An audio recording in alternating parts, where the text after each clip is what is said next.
Very highly successful people speak a hidden language, and that is the language of cues. If you don't know how to read the cues people are sending to you, you are missing a crucial element of success. If you don't have people skills, you cannot succeed. You cannot succeed in life, you cannot succeed in love, you cannot succeed in business. It doesn't matter how smart you are, you need people to have success. If someone is leaning, nodding, smiling, eyebrow raising at you, it is very likely that you can trust them and they trust you. Humans, when they first meet each other, they ask each other two questions about each other. Can I trust you and can I rely on you? Trust is the first one. And so how do we know if we can trust someone? Very highly successful people speak a hidden language, and that is the language of cues. If you don't know how to read the cues people are sending to you, if you don't know how to control the cues you're sending to others, you are missing a crucial element of success. 82% of our impressions of people are based on warmth and competence. That means that if we can control our warmth cues and our competence cues, we know we are taking care of 82% of our impression. And that is critical to being more memorable, to being more confident, to having clearer communication. So I think my mission is to tackle a big lie, and that is that smart people will translate their book smarts into people smarts. But actually, no matter how smart you are, if you do not know how to communicate with people, you can't connect with people, you can't have good relationships, you can't have supportive friendships, you get looped into difficult people or toxic people, you have trouble getting raises or promotions. When you are able to control your communication, it helps you not be overlooked, not be misunderstood, and that affects your friendships, your partner, your career, and it also helps you feel more confident walking into a room. So I'm a recovering awkward person. So I used to believe that you were either born with charisma or you weren't, that charisma was genetic. And in 2002, I discovered a study that changed my life, which said that charisma can be learned. This is when I started to figure out, okay, if charisma can be learned, how do we learn it? How can we learn blueprints for conversation? How can we learn frameworks for how we connect and how we socialize? Or actually, extroverts tend to teach it. So I read the quintessential How to Win Friends and Influence People back in the day. And that's a wonderful book, but it's a book written by an extrovert. If you are not naturally extroverted, I am not naturally extroverted, I'm more ambiverted. It is very hard to learn how to communicate if you don't naturally gravitate towards people. I was like, there has to be a way to teach introverts and ambiverts to be able to feel confident without having to fake it till you make it, without having to pretend to be extroverted or outgoing, to be taken seriously or to be charismatic. So ambiverts get energy from the right people in the right places. Ambiverts can dial up extroversion to hit their goals. So if they know they have to be friendly and meet people for an interview or a position, they can do it. But they need lots of recharge time. The reason why it's important to know if you're an ambivert is because you should know what are the people and places that drain you. There are certain people, when you open your calendar and you look at it and you're like, oh, I have to be with that person. That is someone that drains you. They do not bring out your extroversion or your natural love of people. There are also certain people who you feel you could talk to for hours. They give you social energy. They charge your social battery. So the very first thing I have students do is sit and make a list. Who are the people who give you energy, who charge you up? Who are the people who take from you? Those are people that we want to put boundaries around, we want to say no to, we want to limit as much as possible. And then also the places. Where do you thrive? Is it conferences, one-on-one business, or is it friends, socializing, parties? Knowing those places helps you optimize your social battery. So their cues come into 4 different channels. There is body language, that's facial expressions, gestures, posture, but there's also vocal. So vocal cues are the tone of our voice, our pace, our volume, our cadence. There's also the words we use, obviously verbal cues. The types of words that I'm choosing to use are signaling my warmth and competence to you. And the smallest channel is our ornaments. The colors we wear, the jewelry we wear, the way we wear our hair, the way we wear your facial hair, those are also signaling different things or cueing people to feel a certain way about you. So I did not realize how powerful our words are. And here's a study that really changed the way I think about this. Very simple study. They brought people into the lab and they split them up into 2 different groups. In one group, they said, today you're gonna play the community game. And they played kind of a prisoner's dilemma type of game. The second group, they came into the same room, the same researcher, and they said, good morning. Today you're gonna play the Wall Street game. The trick was the games were exactly the same. There was no difference between the two games. What they found was everyone who was told they were playing the Wall Street game shared an average of 1/3 of their profits. Everyone who was told they were playing the community game shared an average of 2/3 of their profits. This means that that one word, community game, community, made people think and feel more about community. It made them act more collaboratively. This means that the words we're using in our emails, our subjects, our texts, our LinkedIn profile headlines are cueing people for how they should treat us. One really simple way to think about this is your calendar. When we have meeting, one-on-one, call, video, interview, I am being cued for nothing. Those words are so overused, they're sterile. If you add cues that prime people to feel or think a certain way, you're actually setting them up for success. So 2025 wins, collaborative session, strategy meeting, goal overview, teamwork collab session.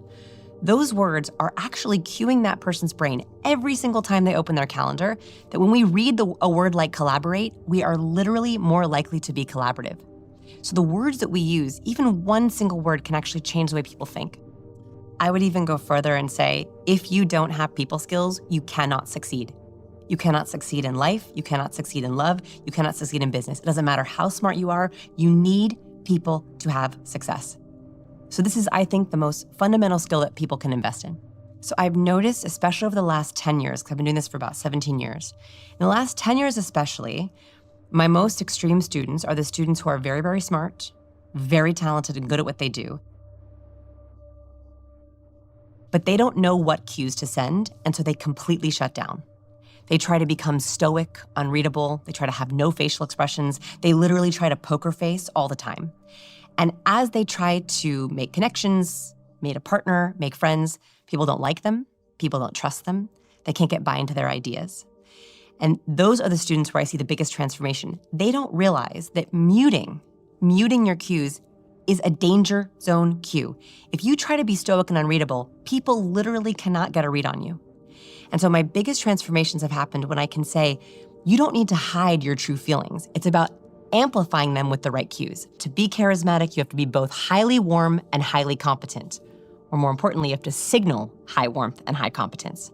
And that this makes up 82% of impressions of people. Warmth, trust, likability, friendliness. Competence, power, reliability, capability.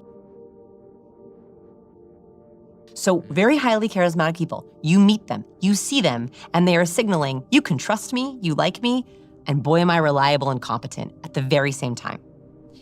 So when I say you are charismatic, but you lean very high in competence, which means that people can see you as cold or stoic if you're not showing enough warmth cues. And that's not a bad thing, right? Like, you get to pick your own recipe. Like, I lean a little higher on the warm side. I'm also female. There are differences between men and women. So typically, not always, men default to higher in competence.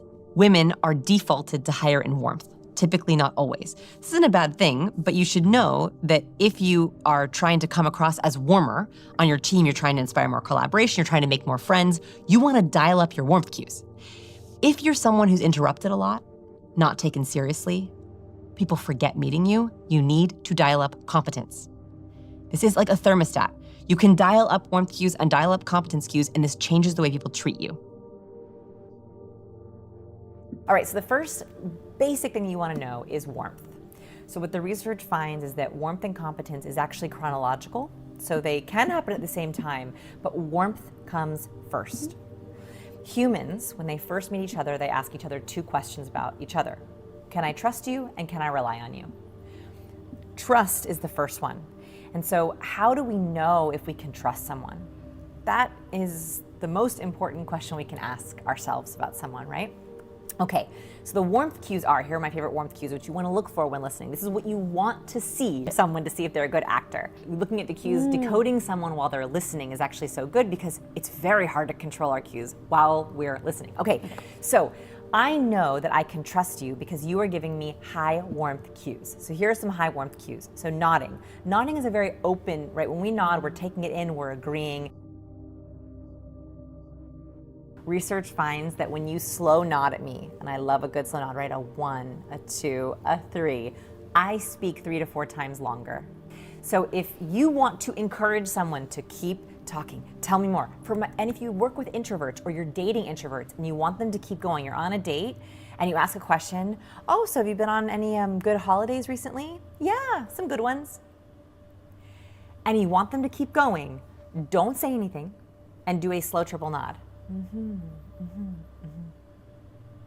That triple nod, research shows, they are 3 to 4 times, they're gonna speak 3 to 4 times longer. So they're more likely to take it as a nonverbal ...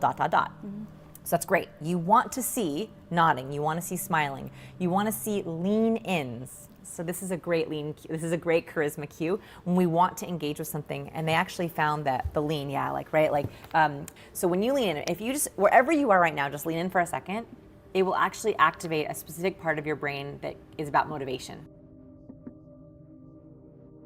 We feel more motivated when we lean in. Why? It activates our 5 senses. If you want to smell something, what do? Lean in. If you want to touch something, what do? Ooh, that's soft. So the reason our brain knows, oh, if I'm leaning in, I better activate all my senses and hear, smell, see, touch, taste better.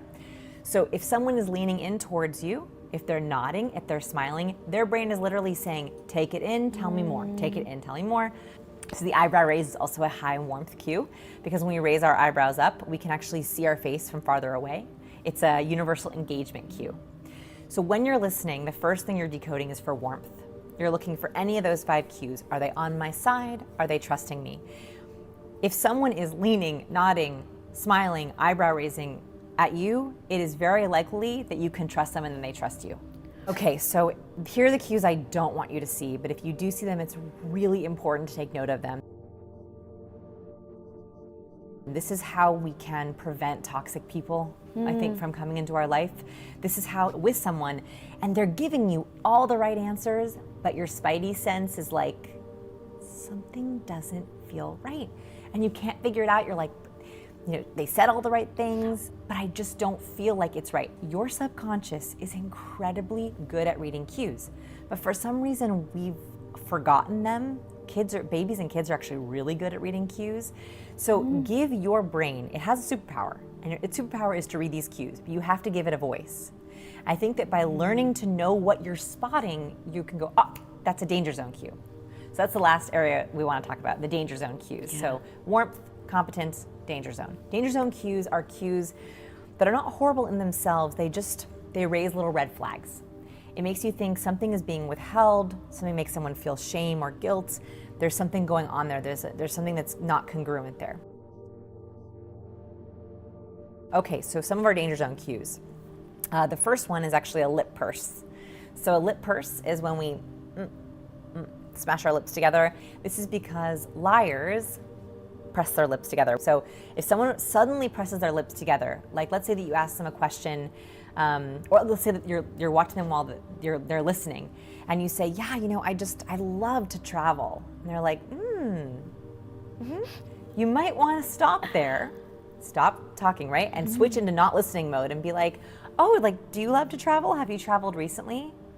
And you might learn, oh, they do love to travel, but they haven't traveled recently because they're afraid of getting sick. That would be a very helpful thing to know, that they're extra cautious. So you never know exactly why you're seeing those danger zone cues, which is why it's great to do it and then pause and be like, I'm gonna dig deeper. I'm gonna figure out why that happens. So you have 2 choices when you see a danger zone cue. 2 choices, maybe even 3 choices. You see a danger zone cue, right? 1 is you make a mental note and you wait, right? So I make a mental note, he or she lip pursed while I was talking about travel. I'm gonna try to circle back to that. I'm gonna see if it comes up again, right? So then I can bring up travel again and see if I see another danger zone cue. So just take a note, don't do anything. Second is to actually address it, right? So do you like travel? And the third one, which I'm cautious to share, but you can do it, is you actually acknowledge that you spotted a cue. But the way that this would sound is if your partner is like, oh yeah, I'm fine. You say, you don't look fine. Right. You don't sound fine. Are you sure you're fine? Or someone says, I'm really upset about that. You're saying you're upset, but are you really upset? You don't look upset. So you actually call out the discrepancy. You're giving them permission. So maybe we don't have to think about it as like, I'm calling them on Right, it, right? Like, right. I saw a lip purse. Like that can be a little harsh, but you're giving them permission to be like, not okay. I think a lot of the times we have a lot of pressure to always be okay, which is why in relationships, professional relationships and romantic relationships, people are like, yeah, I'm okay. When they're not okay. And so maybe like that's a gift that you can give someone to say like, listen, like, it's okay if you're not okay. It's okay if you don't like travel. Or like even like in early dating situations, if you see that and you're like, yeah, I love travel, and they show a negative cue, you can be like, are you in travel? It's totally cool if you're not. Like that's a gift of permission. So that's also a way of reframing it. It's not a call out, but it's a gift of permission.